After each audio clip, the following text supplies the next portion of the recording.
The 19th most common question asked by the non-Muslim regarding Islam is that all the major religions, they speak good things. So what is the difference between Islam and the other religion? All religions say don't rob. All religions says don't cheat. All the religion says don't lie. All the religion says that you should not rape. Islam says the same. So what is the difference between Islam and the other religions? The difference between Islam and the other religions, I do agree that many of the major things are common. Not to rob, not to cheat, not to rape. All religions say that. Christianity says that, Judaism says that, Hinduism says that, Islam says the same. So what is the difference between Islam and the other religions? The difference between Islam and the other religion is that Islam shows you a practical way how to achieve that state of goodness. For example, all major religions say that you should not rob. Hinduism says that, Judaism says that, Christianity says that, Islam says the same. So what is the difference between Islam and the other religion? The difference is Islam shows you a state in which people will not rob.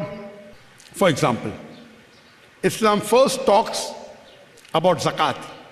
Zakat is the third pillar of Islam, that every rich person who has a saving of more than the nisab level, more than 85 grams of gold, he or she should give 2.5% of that saving every lunar year in charity. If every rich human being gives charity, poverty will be eradicated from this world. There will not be a single human being who will die of hunger. After that, Allah says in Surah Ma'idah chapter 5 verse 38, as to the thief, be it male or female, chop off his or her hand as a punishment from Allah subhanahu wa ta'ala. People say chopping off the hands. In this 21st century, Islam is a barbaric religion. It's a ruthless law. But do you know, the country which we look up to today, one of the most advanced country in the world, America, do you know, it has one of the highest rate of violence and theft in the country. Do you know that?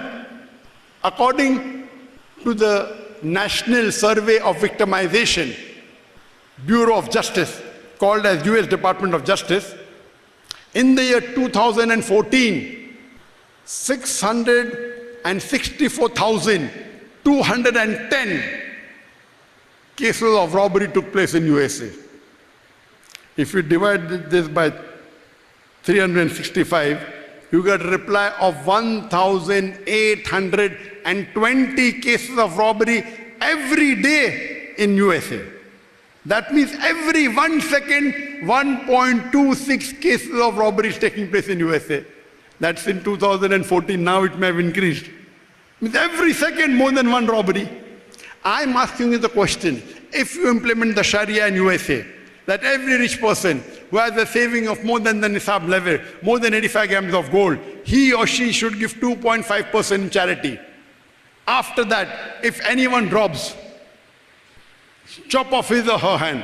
I'm asking you the question, will the rate of robbery and theft in USA, will it increase? Will it remain the same or will it decrease? Decrease. Very simple. Implement the Sharia, you get result. So that is the reason I say Islam, besides speaking good things, shows you a way how to achieve the state of goodness. You implement it anywhere in the world, you get results. Let me give you one more example. All religions, whether it be Hinduism, Judaism, Christianity, Islam, they say that you should not molest a girl, you should not rape a woman. The difference between Islam and the other religion is Islam shows you a way how to achieve a state which people will not molest or rape a woman. Islam talks about hijab. Besides, before talking about hijab for the woman, Allah first speaks about the hijab for the man in the Quran. In Surah Nur, chapter number 24, verse number 30, Allah says, say to the believing man that he should lower his gaze and guard his modesty. Whenever a man looks at a woman, if any brazen thought, any unashamed thought comes, he should lower his gaze.